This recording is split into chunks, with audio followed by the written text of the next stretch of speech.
The bullet tore through the saloon window, just as Delilah Norris ducked behind the bar, her hands shaking so violently she could barely grip the whiskey bottle she had been pouring.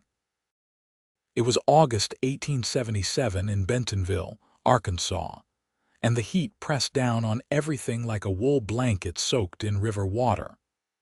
The gunfight outside had nothing to do with her, but trouble seemed to find Delilah wherever she went, as if misfortune had marked her soul the day she was born.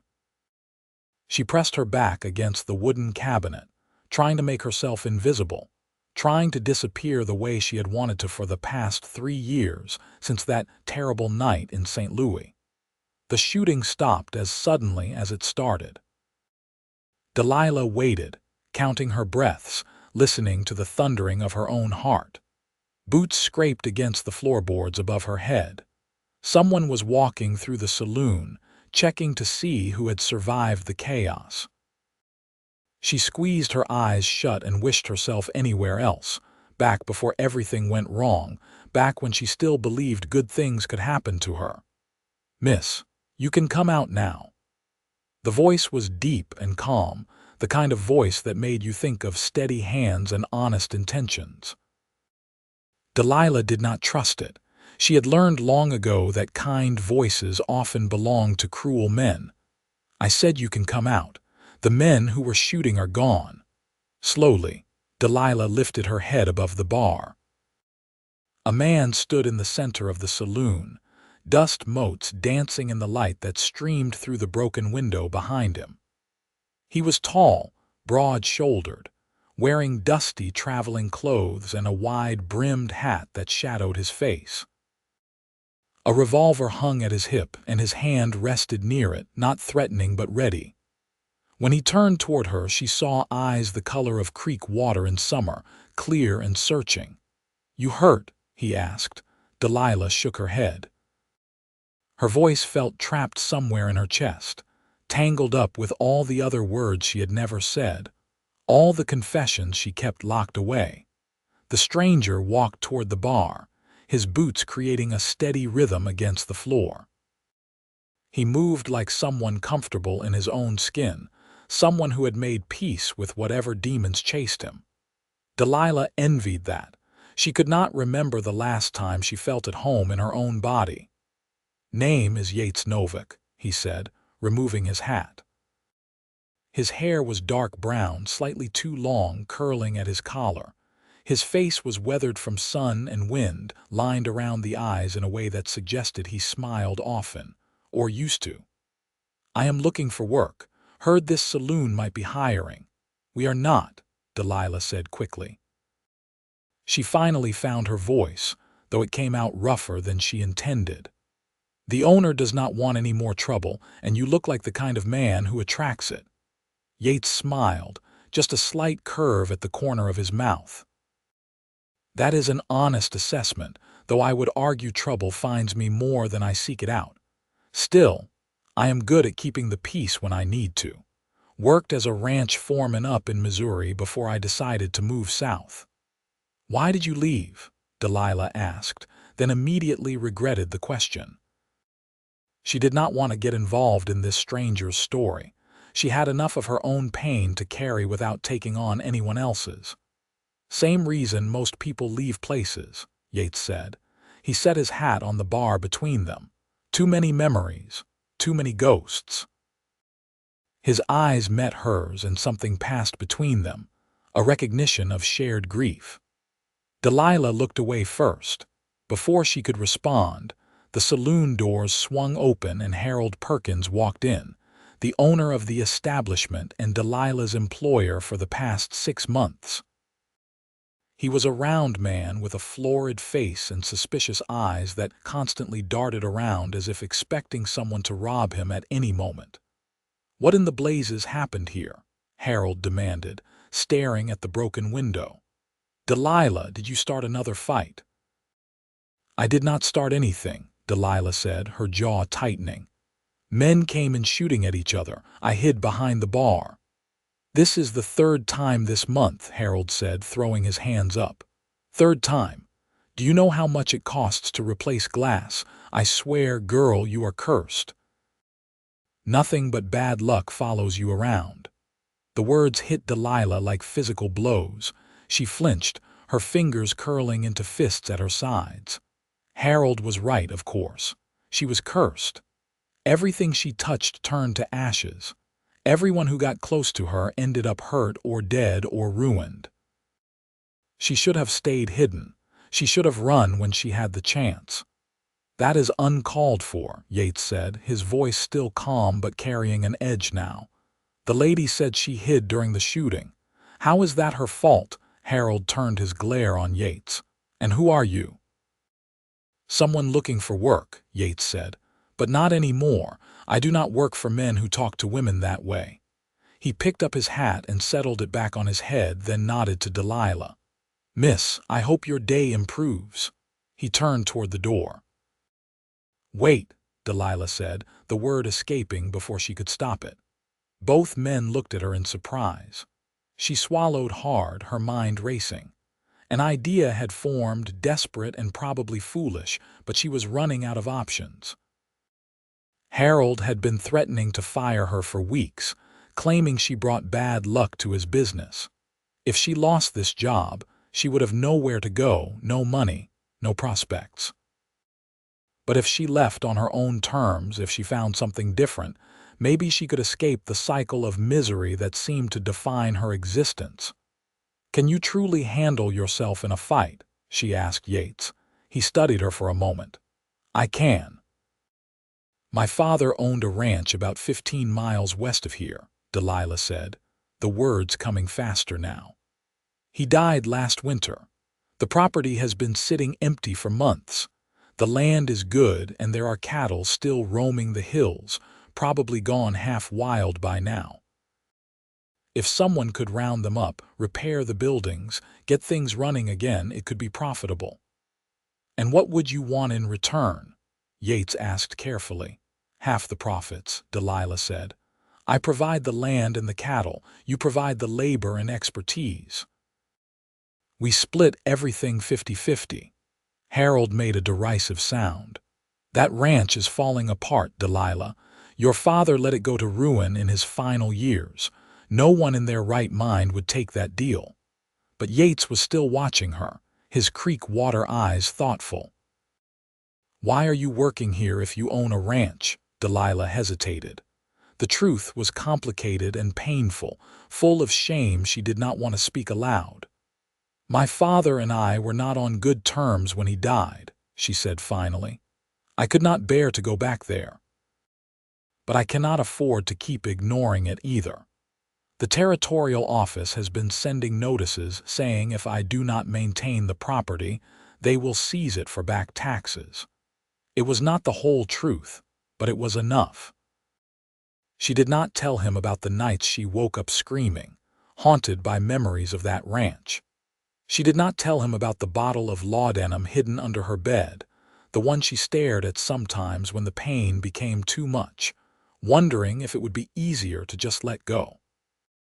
She did not tell him that she genuinely believed she was cursed, that everyone who loved her ended up destroyed, and that she had convinced herself she deserved to suffer for the rest of her miserable life. Yates was quiet for a long moment. Then he said, I will need to see the property first. But if it is as you say, we might have a deal, Harold laughed. You are both fools. That place is cursed worse than she is. Delilah grabbed her shawl from behind the bar and untied her apron with trembling fingers. Then I quit, she said to Harold. You will not have to worry about my bad luck anymore. She walked past both men toward the door, her heart pounding so hard she thought it might burst from her chest. This was reckless. This was insane. She was about to return to the place where her father had drunk himself to death, where her mother had died giving birth to a stillborn baby brother when Delilah was 12, where every room held memories that cut like broken glass. But she could not stay in this town anymore, could not endure another day of Harold's cruelty, and the pitying looks from the other townspeople who whispered about poor tragic Delilah Norris behind their hands. Yates caught up with her outside. The afternoon sun was brutal, turning the dusty street into a shimmering haze. "We should leave early tomorrow morning," he said. "The ride will take several hours, and I want to see the property in daylight." "I can leave now," Delilah said. "I do not have much to pack." Yates studied her face, and she had the uncomfortable feeling he saw too much, understood too much about what she was running from. "Tomorrow is fine," he said gently. "I need to get supplies anyway. Do you have a horse?" Delilah shook her head. "I will rent one for you," Yates said. "Meet me at the livery stable at dawn." She wanted to argue, to insist she could take care of herself, but the truth was she barely had enough money for food, much less a horse. "I will pay you back," she said, hating how small her voice sounded. "We are partners now," Yates said. "Partners help each other out." Delilah walked back to the boarding house where she rented a tiny room on the second floor. The stairs creaked under her feet, familiar and mournful. She had lived here for half a year, but she had never bothered to make the space feel like home. Her few possessions fit into a single worn carpetbag. A change of clothes, a hairbrush, a daguerreotype of her mother that she could barely stand to look at, and the bottle of laudanum. She held the medicine bottle up to the light. The amber liquid inside seemed to glow with promise, offering oblivion, offering an end to the constant ache that lived in her chest. She had been so close to using it so many times. What stopped her was not courage or hope, but cowardice. She was afraid of what came after death, afraid that whatever waited on the other side might be even worse than this. Delilah set the bottle down and covered her face with her hands. "I do not deserve happiness," she whispered to the empty room. It was a truth she had carried for 3 years, ever since the fire in St. Louis that killed Thomas, her fiancé. They were supposed to be married in the spring. Instead, he died trying to save her from a building that went up in flames when a lamp tipped over during an argument they were having. An argument about her, because of her. Everything always came back to her failures, her inadequacies, her cursed existence. She barely slept that night. When the first gray light of dawn crept through her window, she was already dressed and waiting. She left the laudanum bottle on the nightstand. If this partnership with Yates failed, if she ended up alone and destitute, she could always come back for it. The livery stable smelled of hay and horse sweat. Yates was already there, saddling a rangy sorrel gelding. He looked up when she entered and gestured to a smaller mare, a pretty dappled gray. "She is gentle," he said. "The stable owner says she has an easy gait." Delilah approached the horse cautiously. She had not ridden in years, not since before her mother died. Her father had taught her when she was young, back when he was still sober most days, back when he still smiled. "Thank you," she said to Yates. The words felt inadequate, but she did not know how else to express her gratitude. They rode out of Bentonville as the sun rose, painting the sky in shades of pink and gold. The landscape rolled out around them in gentle hills covered with oak and hickory trees. Arkansas in August was green and humid, the air thick enough to taste. Delilah's dress stuck to her back with sweat, but she did not complain. Complaining never helped anything. Yates rode with the easy confidence of someone who had spent most of his life on horseback. He did not push for conversation, seeming content with the silence. Delilah was grateful for that. She needed time to prepare herself for what lay ahead, for the memories that would assault her the moment she saw her father's ranch again. After 2 hours of riding, Yates spoke.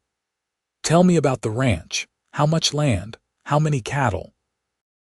"About 800 acres, Delilah said, dredging up information from the last conversation she had with her father before everything fell apart. "Maybe 50 head of cattle, though I do not know how many are left now. My father was never good at keeping records." "There is a main house, A barn, a bunkhouse that is probably falling apart. "What happened between you and your father?" Yates asked. The question was direct but not unkind. Delilah kept her eyes on the horizon. "He blamed me for my mother's death. She died in childbirth when I was 12. He said I should have done more to help her, should have ridden faster to fetch the doctor. After that, he started drinking. By the time I was 18, he was drunk more often than sober. I left as soon as I could." "Where did you go?" "St. Louis." The name of the city felt like poison on her tongue. "I had an aunt there. She took me in, helped me find work as a seamstress. I met someone. A good man named Thomas. We were engaged." She stopped talking. Yates waited, not pushing, and eventually she found the courage to continue. "There was a fire. Thomas died. It was my fault." "How was it your fault?" We were arguing. "I was upset about something stupid, something that does not even matter now. I was pacing, not watching where I was going, and I knocked over a lamp. The building was old, full of dry wood. The fire spread so fast. Thomas got me out, but then he went back in trying to save some of the other people who lived there. The stairs collapsed. He never came out." The words hung in the air between them. Delilah waited for Yates to say what everyone else said, that it was not her fault, that it was just an accident, that she should not blame herself. Those platitudes meant nothing. She knew the truth, but Yates did not offer empty comfort. Instead he said, "Grief is a heavy thing to carry alone." Something in his tone made Delilah look at him. His face was sad, distant, as if he was seeing something far away. "You lost someone too," she said. It was not a question. "My wife and daughter," Yates said quietly. "Cholera 3 years ago. I was away working a cattle drive. By the time I got home, they were both gone. Sarah was 24. Emma was only 5 years old." "I am sorry," Delilah said and meant it. "I spent a long time thinking I could have saved them if I had been there," Yates said. "Maybe I could have, maybe not. But drowning in guilt does not bring anyone back. It just means you are drowning." They rode in silence after that, but it was a different kind of silence, weighted with shared understanding. Delilah felt something shift in her chest, some small crack in the wall she had built around her heart. She was not sure if that was good or dangerous. The ranch came into view just after noon. Delilah's hands tightened on the reins when she saw the familiar wooden gate, half hanging off its hinges. The house sat in a small valley, surrounded by hills dotted with trees. It was smaller than she remembered, more run down. The porch sagged on one side and several windows were broken. The barn behind the house looked like it might collapse in a strong wind. "It needs work," Yates said, which was a kind way of saying the place was nearly a ruin.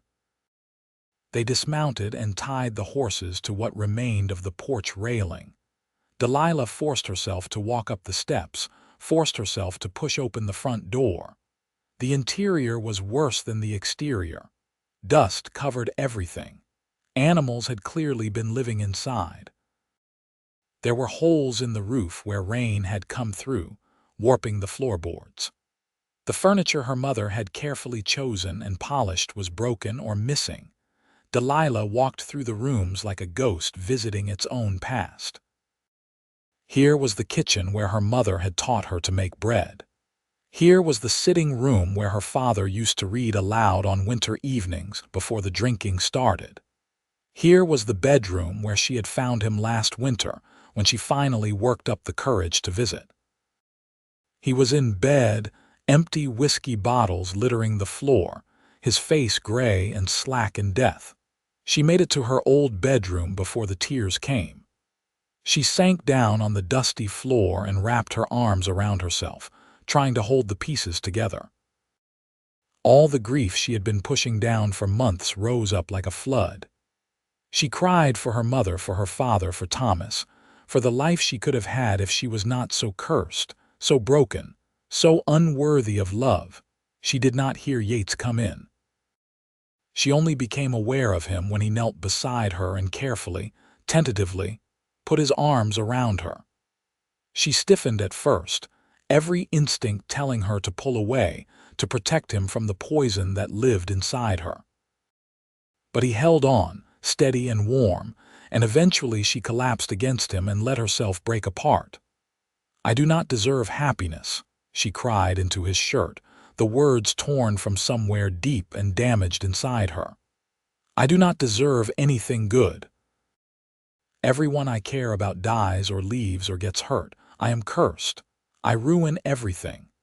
Yates held her close, one hand cradling the back of her head. When he spoke, his voice was fierce and gentle at the same time. "Let me prove you wrong daily." Delilah pulled back enough to see his face. Tears blurred her vision, but she could still see his eyes, clear and determined. "I mean it," Yates said. "Every day I will show you that you deserve happiness. I will prove that you are not cursed. I will stay, and I will not leave, and I will not let you drown in this grief alone." "You do not know me," Delilah whispered. "You do not know what I have done." "I know you have been hurt," Yates said. "I know you have lost people you love. I know you blame yourself for things that were not your fault. I know because I have been there. I have stood where you are standing, convinced I did not deserve to keep living, and I was wrong. So are you." Delilah wanted to believe him. She wanted it so badly it physically hurt, but believing meant hoping, and hope was dangerous. Hope meant opening herself up to more pain, more loss, more proof that she was fundamentally unlovable. "Let us make a deal," Yates said. "We already agreed to be partners in this ranch. Let us extend that partnership. For the next year, we work together to rebuild this place. During that time, you let me try to prove you wrong about yourself. If after a year you still believe you are cursed and do not deserve happiness, I will accept that and walk away. But you have to actually let me try. No running off in the middle of the night. No pushing me away when things get hard. 1 honest year. Can you give me that?" It was a crazy proposition. They barely knew each other. They had met only yesterday. But something in Delilah recognized something in Yates, some matching wound, some shared understanding of what it meant to survive when you did not want to. 1 year, she said finally. "But when you realize I am right, when you see how everything I touch turns to disaster, do not say I did not warn you." "Deal," Yates said. He helped her to her feet and kept holding her hand even after she was standing. His palm was calloused and warm.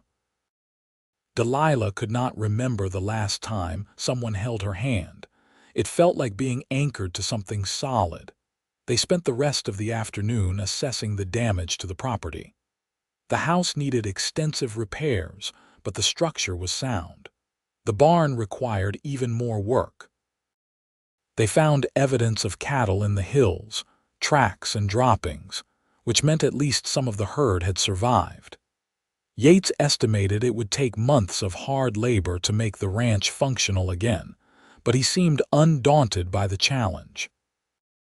As the sun began to set, they built a fire in the yard and cooked a simple meal of beans and bacon from Yates's supplies.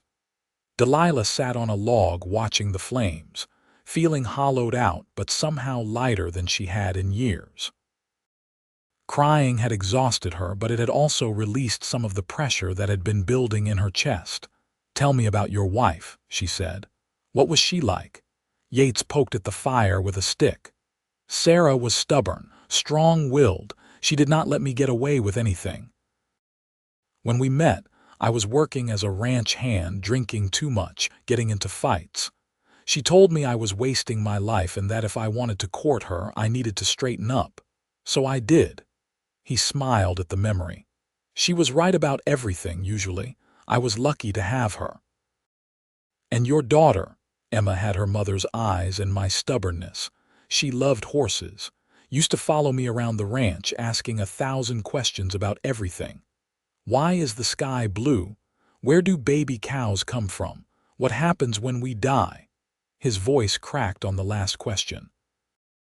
I did not have a good answer for that one.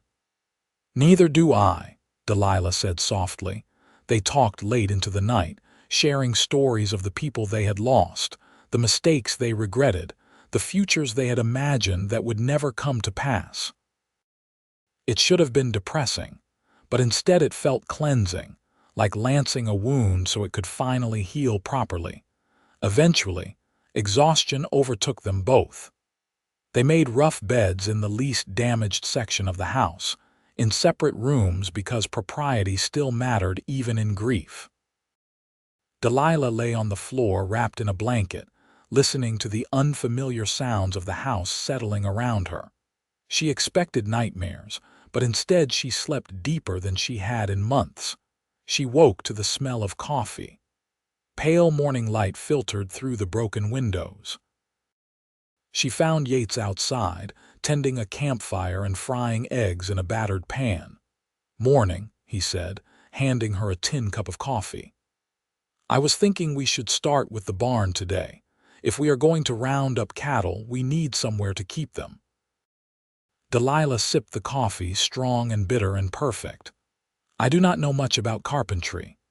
"I will teach you," Yates said. "We are partners, remember. That means we both do everything." They worked all day in the suffocating August heat.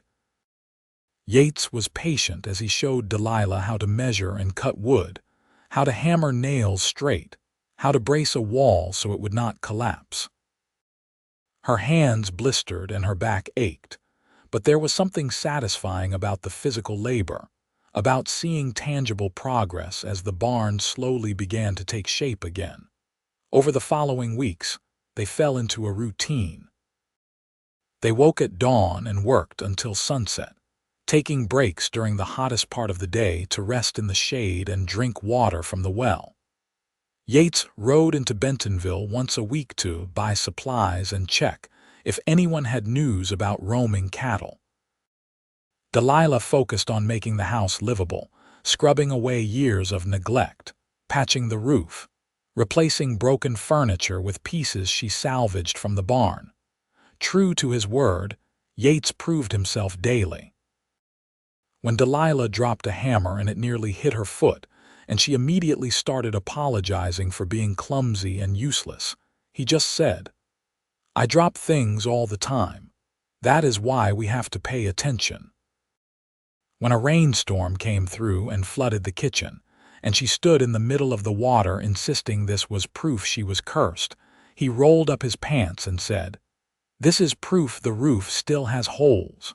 Let us fix them tomorrow." He never belittled her fears or dismissed her feelings, but he also never let her wallow in self-pity. He met her where she was and gently, persistently, invited her to take one step forward, then another, then another. Slowly, Delilah began to feel something she had not felt in years. Not happiness exactly, not yet, but something close to contentment. She started to notice small, beautiful things again. The way the morning light turned the hills gold, the satisfaction of fresh bread she baked herself, the sound of Yates humming while he worked. The ache in her muscles after a hard day, proof that she was alive and capable. One evening in September, after they had been working on the ranch for nearly a month, Yates came back from Bentonville with news. "I heard about a group of ranchers doing a cattle drive next week," he said. "I offered to help in exchange for some of their stock. They agreed to give us 10 head if I work the drive. That will add to whatever we can round up of your father's herd." "How long will you be gone?" Delilah asked, and was surprised by the flutter of anxiety in her chest. She had grown used to his constant presence. "Just a week," Yates said. "Will you be all right here alone?" Delilah wanted to say yes immediately, wanted to prove she was independent and capable, but she had promised to be honest for 1 year. "I do not know," she admitted. "I have not been alone since St. Louis. I am afraid of what I might do." Yates set down the bag of supplies he was carrying and came to sit beside her on the porch steps. "I trust you," he said. "But if you do not trust yourself yet, I can tell the ranchers I cannot help." "No," Delilah said firmly. "We need those cattle, and I need to prove to myself that I can do this. I will be fine." She was not fine. The first night alone, she barely slept, jumping at every sound. The second day, she worked herself into exhaustion trying to keep her mind occupied. The third night, she found herself standing in her old bedroom, holding the bottle of laudanum she had brought with her from Bentonville, wondering how much it would take to make everything stop hurting forever. She thought about Yates's words, "Let me prove you wrong daily." She thought about the way he looked at her, not with pity but with respect, as if he saw someone worth saving. She thought about the rough calluses forming on her hands, proof of work she had done, a life she was building. Delilah walked outside and dumped the laudanum onto the ground. She watched the amber liquid seep into the dirt until the bottle was empty. Then she sat on the porch steps and cried, but this time the tears felt different, less like grief and more like release. When Yates returned a week later, driving 10 healthy cattle ahead of him, she ran to meet him. She had not planned to. She had told herself she would be calm and composed. But seeing him ride into the yard, dusty and tired and grinning with accomplishment, something inside her broke loose. "You came back," she said, knowing it sounded foolish. Of course he came back. He said he would. "I told you I would," Yates said, dismounting. He looked at her more closely. "Are you all right? Did something happen?" "I dumped out the laudanum," Delilah said.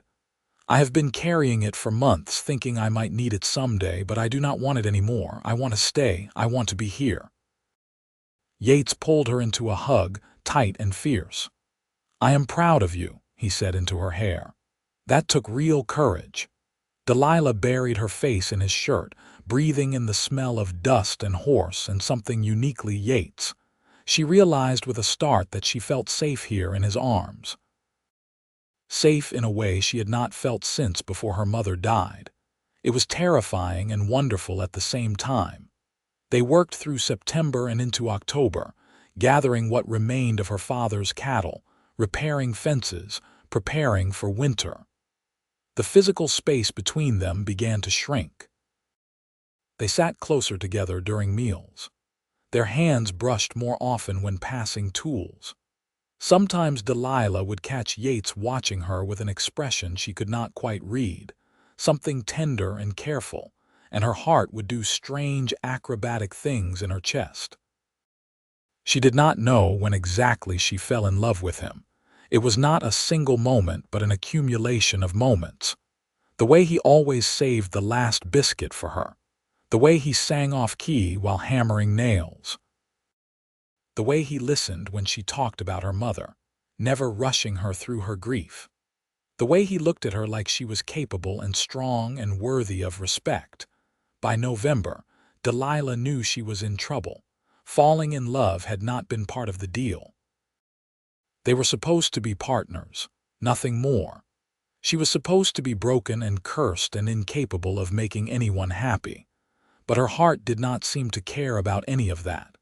Her heart had decided that Yates Novak was home and it wanted to stay. The first frost came early that year, coating the world in crystal. Delilah woke to find Yates building a fire in the newly repaired fireplace. They had finished most of the major repairs to the house. It was starting to feel like a real home again, warm and lived in. "Come here," Yates said, gesturing to the fire. "I want to talk to you." Delilah's stomach dropped. This was it. He was going to tell her their year was almost up. He was going to ask if she still believed she was cursed, and when she admitted she did not anymore, he was going to leave. Their deal would be complete. He had proven her wrong like he promised, and now he would move on with his life while she stayed here alone. She sat beside him, her hands twisting in her skirt. "What is it?" Yates took a deep breath. "I need to tell you something, and you can say no, but I hope you will not. These past few months working with you, getting to know you, I have felt something I did not think I would ever feel again. I know we started this as a business arrangement. I know we said we were partners. But Delilah, I have fallen in love with you, completely, hopelessly in love with you, and I need to know if there is any chance you might feel the same way." Delilah stared at him, her mind reeling. "You love me." "I love you," Yates confirmed. "I love your strength and your courage. I love the way you sing when you think no one is listening. I love how you fight for what matters even when you are scared. I love everything about you." "But I am broken," Delilah whispered. "I am damaged. I come with so much grief and pain." "So do I," Yates said gently. "We are both carrying scars, but I do not think that makes us broken. I think it makes us human. And I think we are better together than we are apart." Delilah felt tears spilling down her cheeks, but for once they were not tears of sadness. "I love you too," she said, the words coming out in a rush. "I have been so scared to admit it because everyone I love gets hurt, but I cannot pretend anymore. I love you, Yates. I love you so much it terrifies me." Yates cupped her face in his hands, his thumbs brushing away her tears. "I am not afraid," he said. "We are going to be all right, both of us, together." When he kissed her, it felt like coming home. It felt like every broken piece of her heart recognizing its match in him. She kissed him back with everything she had, all the love and fear and desperate hope she had been holding inside for so long. They stayed by the fire for hours, talking and kissing and making plans for the future. Real plans, the kind that assumed they would still be together not just in a year but in 5 years, 10 years, forever. "Marry me," Yates said as the fire burned low. "I know it is fast. I know we have only known each other a few months. But I have already wasted 3 years of my life being too afraid to live. I do not want to waste another moment. Marry me, Delilah." Delilah thought about all the reasons she should say no. It was too soon. They barely knew each other. She was still recovering from trauma. But she also thought about how Yates had kept every promise he made to her, how he had stayed when she expected him to leave, how he had looked at her brokenness and decided she was worth fighting for. "Yes," she said. "Yes, I will marry you." They rode into Bentonville the next day and found a preacher. The ceremony was simple, just the two of them and the minister's wife as a witness. Delilah wore her best dress, which was not much, and Yates wore a clean shirt he had been saving. They exchanged simple gold bands that Yates purchased from the general store. When the preacher said, "You may kiss your bride," and Yates pulled her close, Delilah felt something shift inside her. The weight she had been carrying for so long, the certainty that she was cursed and unworthy, began to lift. She was not healed completely. Grief did not work that way. But she was beginning to believe that maybe, just maybe, she deserved this happiness. Winter came hard that year. The snow piled deep around the ranch, and temperatures dropped below freezing for weeks at a time. But inside the house, Delilah and Yates built a life together. They cooked meals side by side, laughing when Delilah burned the potatoes and Yates oversalted the stew. They spent evenings by the fire, reading aloud to each other from the few books they owned. They made love in the big bed that had once belonged to Delilah's parents, and she reclaimed that space, filled it with new memories that did not hurt. Yates continued to prove his love daily in 1,000 small ways. He brought her coffee in bed on cold mornings. He listened patiently when she woke from nightmares about the fire that killed Thomas. He never made her feel weak or broken for struggling with her past. In January, they received news that Harold Perkins's saloon had burned down. No one was hurt, but the building was a total loss. When Delilah heard, she felt a pang of anxiety. "See," a voice in her head whispered, "disaster follows you everywhere. Even people you do not like get hurt." But Yates took her hands and said, "Buildings burn sometimes. That has nothing to do with you. Harold smoked cigars and was careless with his lamps. This is not your curse. This is just life." Delilah wanted to believe him. She was trying to believe him. It was hard to undo years of thinking, but she was learning. Spring arrived slowly, the snow melting to reveal muddy ground and the first green shoots of new grass. Delilah and Yates worked together to prepare for calving season.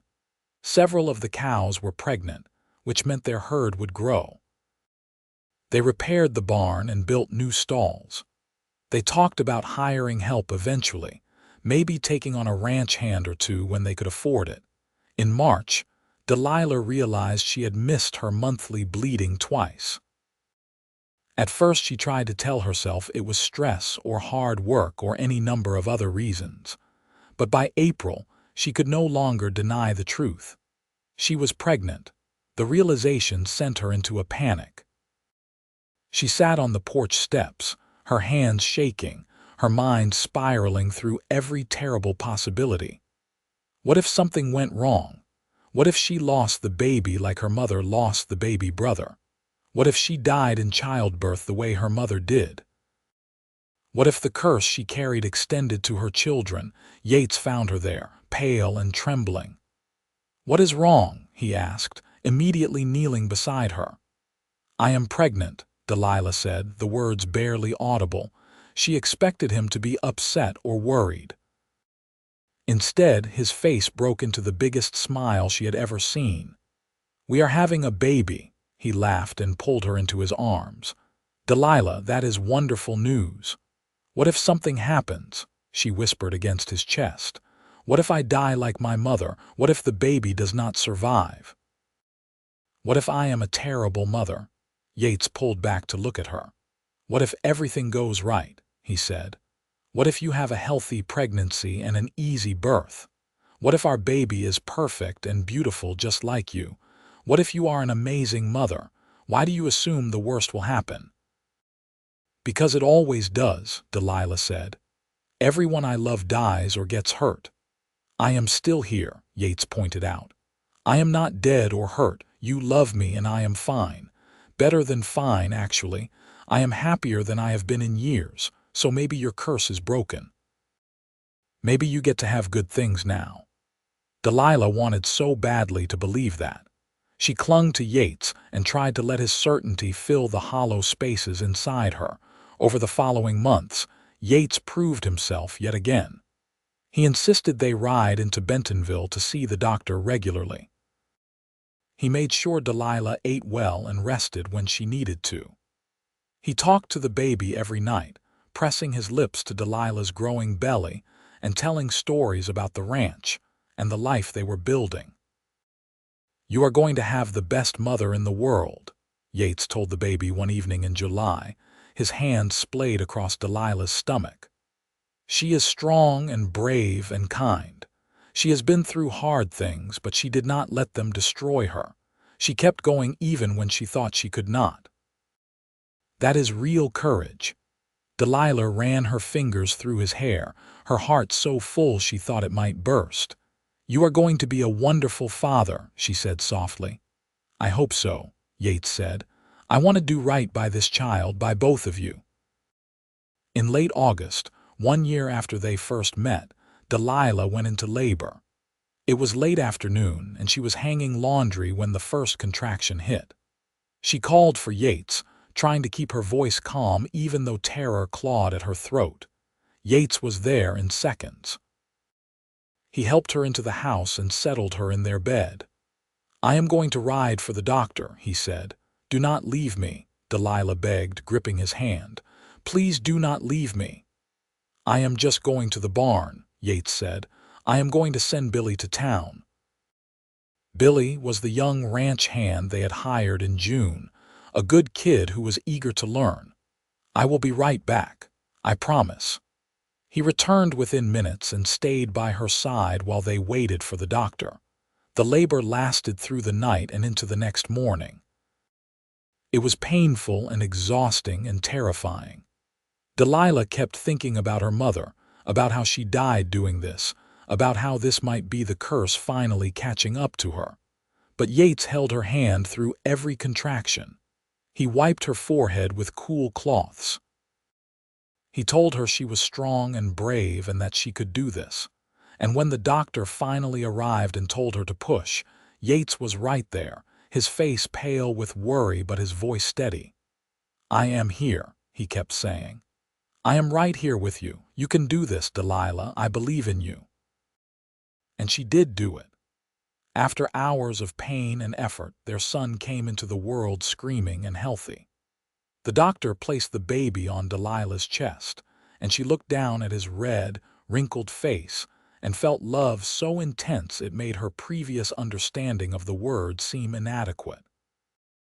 "He is perfect," she whispered, tears streaming down her face. "He is really here. He is alive." "You did it," Yates said, kissing her forehead, her cheeks, her lips. His own face was wet with tears. "You did it, and you are both all right. I am so proud of you." They named him James, after Yates's father.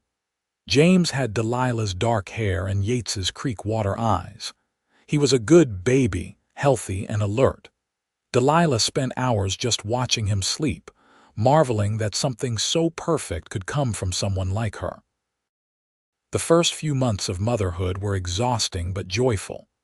Delilah was constantly terrified something would go wrong, that she would wake up and find James cold and still in his cradle. But weeks turned into months and James thrived. He gained weight and grew strong. He smiled at his parents and grabbed at their fingers with his tiny hands. "You are a natural at this," Yates said one evening, watching Delilah rock James to sleep. "I am terrified every moment of every day," Delilah admitted. "That just means you care," Yates said. "That makes you a good mother." The ranch continued to prosper. Their herd grew, and they were able to sell cattle for a good profit. They hired another ranch hand and began talking about expanding their property. Life was not perfect. There were hard days when money was tight, or the weather did not cooperate, or James was sick with a fever. But there were far more good days, days filled with laughter and love, and the satisfaction of building something meaningful together. On their first wedding anniversary, Yates took Delilah on a picnic to a spot overlooking the ranch. They left James with Billy's mother in town for a few hours. It was strange being away from their son, but also wonderful to have time alone together. They sat on a blanket under a huge oak tree, eating fried chicken and biscuits and watching the sun paint the sky in shades of orange and pink. "Do you remember what you said to me the day we met?" Yates asked. "I said a lot of things," Delilah said. "Most of them wrong." "You said you did not deserve happiness," Yates said. "You said you were cursed." Delilah was quiet for a moment, thinking. "I believed that," she said finally. "I really thought I was poison to everyone around me. And now I think I was wrong," Delilah said slowly. "I think I was carrying so much grief and guilt that I could not see anything else. I blamed myself for things that were not my fault. I convinced myself I did not deserve love because I was scared of losing it again." "And are you still scared?" Yates asked. "Yes," Delilah admitted. "I am still scared something will happen to you or James. I am still scared I will mess something up or make a mistake that will cost us everything. But I am learning that being scared does not mean I am cursed. It just means I love you both so much that the thought of losing you is unbearable." Yates pulled her close, kissing the top of her head. "I am scared too sometimes," he said. "I lost Sarah and Emma, and that nearly destroyed me. Loving you and James means risking that pain again, but I would rather risk pain than live half a life. You and our son are worth every moment of fear." Delilah tilted her face up to kiss him. "Thank you for not giving up on me," she said. "Thank you for proving me wrong daily." "It was never a hardship," Yates said, smiling. "Loving you is the easiest thing I have ever done." They made love under the oak tree, slow and tender, relearning each other's bodies. It felt different than before James was born, but no less wonderful. Delilah felt connected to Yates in a way that transcended physical intimacy. They had built a life together. They had faced grief and fear and come out stronger on the other side. As the sun set and the first stars appeared, Delilah realized she was happy. Truly, genuinely happy. Not just content or surviving, but actively joyful. It was a strange and precious feeling after so many years of darkness. The years that followed were full and rich. James grew into a curious, energetic boy who loved horses and asked endless questions about everything. In 1879, Delilah gave birth to a daughter they named Rose. She had Yates's smile and Delilah's determination. The ranch continued to prosper, and they were able to hire more help and buy additional land. Delilah never completely stopped grieving the people she had lost. There were still hard days when she missed her mother or thought about Thomas and felt sad. But she learned that grief did not have to define her entire existence. She could hold sadness and joy at the same time. She could remember her past without being trapped by it. She and Yates made a practice of proving their love daily, just as he had promised on that first terrible, wonderful day. They left each other little notes. They stole kisses in the barn. They held hands during evening walks. They told each other, "I love you," every single day, even when they were fighting about something stupid like whose turn it was to feed the chickens. In 1881, they welcomed twin boys, which was chaos but also wonderful. The house was constantly noisy and messy and full of life. Delilah sometimes looked around at her loud, beautiful family and could not quite believe this was her reality. "Are you happy?" Yates asked her one evening after they had finally gotten all the children to bed. They were sitting on the porch, exhausted but content, watching fireflies dance in the yard. "I am so happy I do not have words for it," Delilah said. "Sometimes I feel guilty about that. Like I do not deserve to be this happy after everything that happened." "You deserve every good thing," Yates said firmly. "You have worked hard for this happiness. You have fought for it. It is yours and no one can take it away." Delilah leaned against his shoulder. "Do you ever miss Sarah and Emma?" "Every day," Yates said honestly. "But missing them does not mean I love you and our children any less. I have learned that the heart is big enough to hold many loves, many griefs. They do not cancel each other out." "When did you get so wise?" Delilah teased. "I have always been this wise," Yates said, grinning. "You just did not notice because you were too busy thinking you were cursed." Delilah laughed and kissed him. "Thank you for being patient with me." "Thank you for taking a chance on a stranger in a dusty saloon," Yates said. "Best decision I ever made was saying yes to your crazy partnership idea." "Best decision I ever made was believing you when you said you would prove me wrong," Delilah said. As the years passed, the ranch became one of the most successful in the region. People came from other counties to buy their cattle. James grew into a responsible young man who helped manage the ranch operations. Rose was sharp and funny, always coming up with creative solutions to problems. The twins were wild and energetic, keeping everyone on their toes.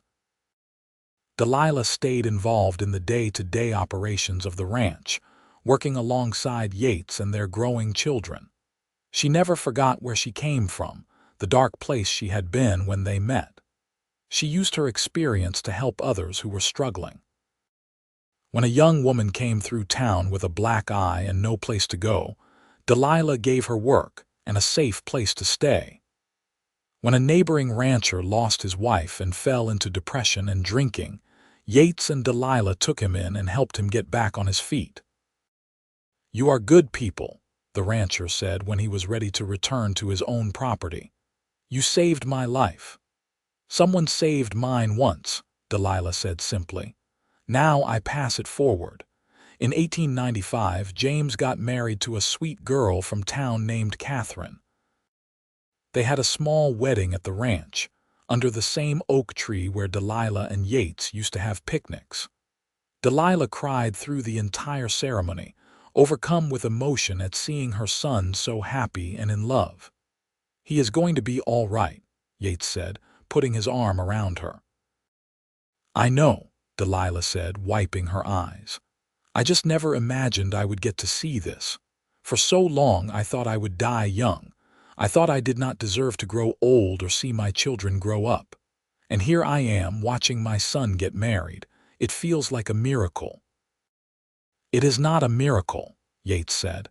"It is what you earned by refusing to give up, by choosing to live even when it was hard."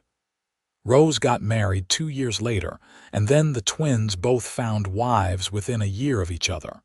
The ranch became a gathering place for the whole extended family. There were always grandchildren running around, always noise and laughter and life. Delilah and Yates grew older together, their hair turning gray, their bodies slowing down. But they never stopped loving each other fiercely. They never stopped proving it daily with small gestures and big declarations. On their 30th wedding anniversary, their children threw them a big party at the ranch. Everyone they had ever helped or worked with came to celebrate. There was music and dancing and so much food the tables groaned under the weight of it.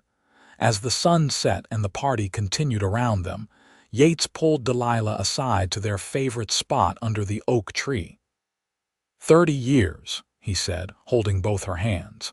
"Can you believe it?" "Barely," Delilah said. "Sometimes I still feel like that broken girl crying on the floor of her childhood bedroom, convinced she did not deserve anything good." "What do you think now?" Yates asked. Delilah looked back at the party, at their children and grandchildren, at the ranch they had built from almost nothing, at the life they had created together. "I think I was wrong about almost everything," she said. "I think I deserved happiness all along, I just could not see it. I think the only curse I had was the one I put on myself by believing I was cursed." "I am proud of you," Yates said, his voice thick with emotion. "I am proud of the life we built. I am proud of the woman you have become. You are the strongest person I know." "I would not have survived without you," Delilah said. "You gave me a reason to keep fighting when I wanted to give up. You proved me wrong daily, just like you promised." "It was my pleasure," Yates said. "Every single day."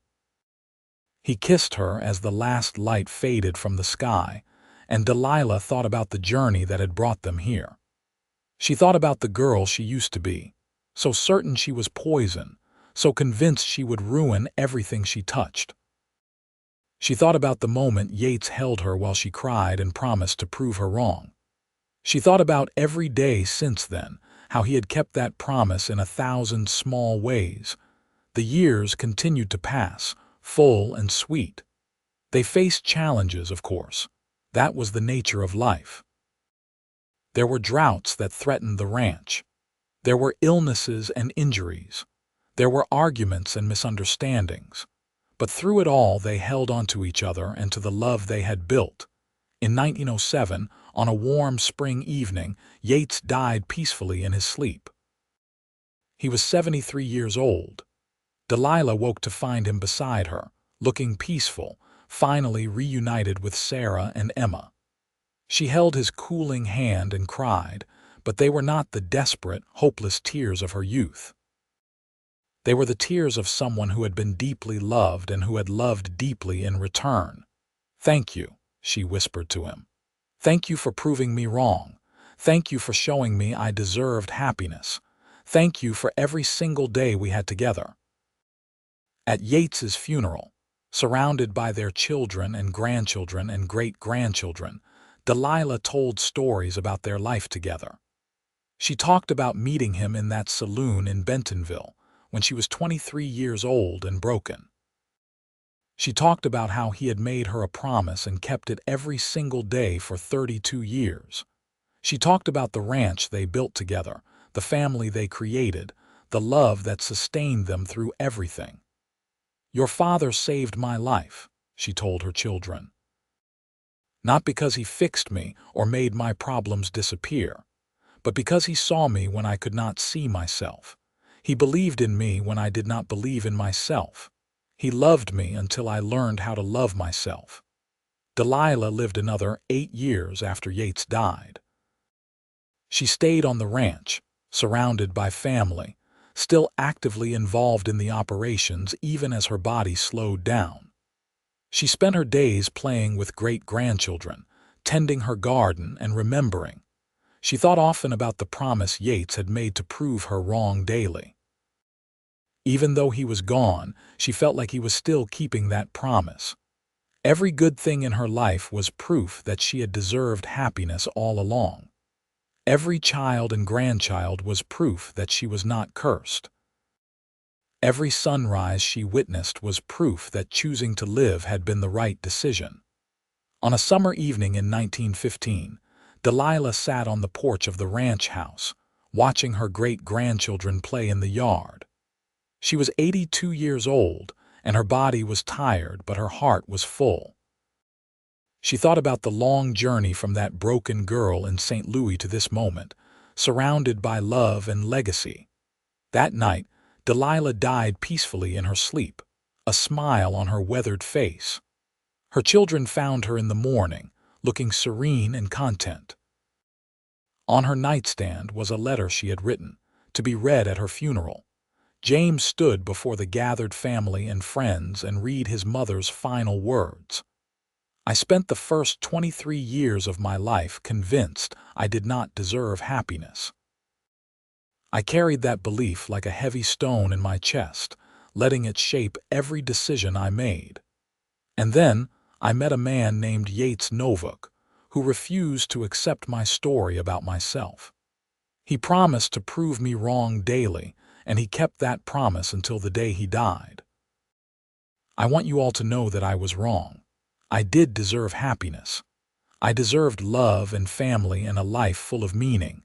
I deserved every good thing I received, not because I was special or perfect, but because I was human. We all deserve happiness. We all deserve to be loved. We all deserve second chances. If you are reading this and you feel broken like I once felt, please know that you are not cursed. You are not poison.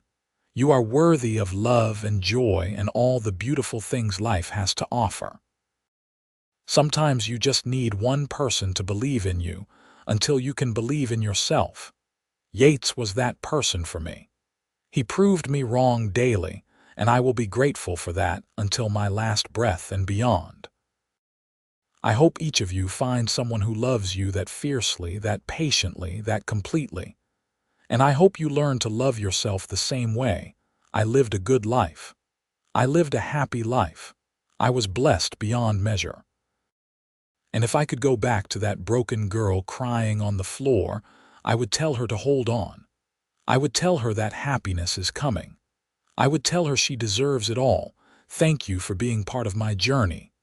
Thank you for the love you gave me. Thank you for proving every single day that life is worth living. As James finished reading, there was not a dry eye in the church. Rose stood and walked to the front, tears streaming down her face. My mother taught me that we are not defined by our worst moments, she said. She taught me that healing is possible. She taught me that love can transform everything. My parents had a love story that spanned decades, built on a foundation of mutual respect and daily commitment to each other's happiness. That is the legacy I want to carry forward. They buried Delilah next to Yates on a hill overlooking the ranch, under the spreading branches of that old oak tree where they used to have picnics. The headstones were simple. Yates Novak, 1834–1907, beloved husband, father, grandfather, he proved me wrong daily. Delilah Novak, 1854–1915, beloved wife, mother, grandmother, she learned she deserved happiness. The ranch continued to thrive for generations, passed down through the family. James and his siblings made sure to tell their children and grandchildren the story of how it all began, how their grandmother had been convinced she was cursed, and their grandfather had promised to prove her wrong daily. The story became a family legend, a reminder that love could heal even the deepest wounds, that hope could survive the darkest nights, that happiness was not something you had to earn but something you deserved simply by being human. And on summer evenings, when the grandchildren played in the yard and the sun set over the Arkansas hills, people swore they could sometimes see two figures sitting under the old oak tree, holding hands and watching over the family they had created together. A family built on a promise kept daily, on love that refused to give up, on two broken people who found each other and became whole. The legacy of Delilah and Yates Novak lived on not just in the ranch they built or the children they raised, but in the fundamental truth they proved through their lives together: that we all deserve happiness, that we are all worthy of love, and that sometimes all it takes is one person willing to prove us wrong daily until we believe it ourselves.